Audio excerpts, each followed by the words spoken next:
தாத்தா, நகரத்துல எவ்வளவோ அலைஞ்சிட்டேன். எங்கேயும் வேலை கிடைக்கல. என்னோட படிப்புக்கேத்த வேலை கிடைக்கிறது குதிரை கொம்பா இருக்கு. செல்வம், ஒரு செடி முளைக்கிறதுக்கு எவ்வளவு காலம் ஆகுமோ அதே போலதான் ஒரு மனுஷனோட உழைப்புக்கும் காலம் தேவைப்படும். நீ ஏன் விவசாயத்தை பத்தி யோசிக்க மாட்டேங்கிற? விவசாயமா? அதுல என்ன இருக்கு தாத்தா? வெயில் மழைன்னு கஷ்டப்பட்டு உழைச்சாலும் கடைசியில கையில ஒண்ணுமே நிக்க மாட்டேங்குது. அதுக்கு நகரத்துல குப்பை கொட்டுற வேலை மேல். விவசாயம்னா உழைப்பு மட்டும். செல்வம், இந்த இடத்துல ஒரு விதை போடு. அது வளரட்டும். அது வரைக்கும் உனக்கு நகரத்துக்கு போக டிக்கெட் எடுக்க நான் பணம் தரேன். அது வரைக்கும் மட்டும் என்னோடு இரு.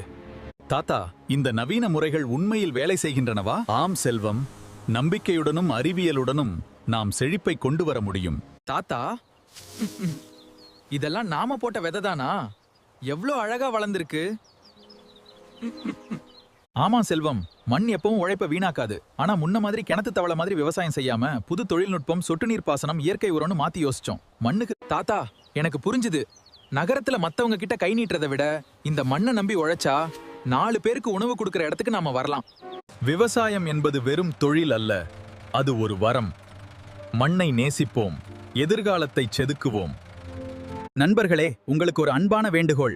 என் கதையை நீங்கள் பார்க்கிறீர்கள், ஆனால் என்னுடைய ரியாலிட்டி ஃபிளிக் அனிமேஷன் சேனல் சப்ஸ்கிரைப் செய்யாம பார்க்கிறீர்கள். கொஞ்சம் சப்ஸ்கிரைப். ரியாலிட்டி ஃபிளிக் அனிமேஷன் சேனலை கொஞ்சம் சப்ஸ்கிரைப் செய்து என்னோட சேனலை சப்ஸ்கிரைப் பண்ணிட்டு எனக்கு கொஞ்சம் சப்போர்ட் பண்ணுங்க ஃப்ரெண்ட்ஸ் அண்ட் ஃபேமிலி.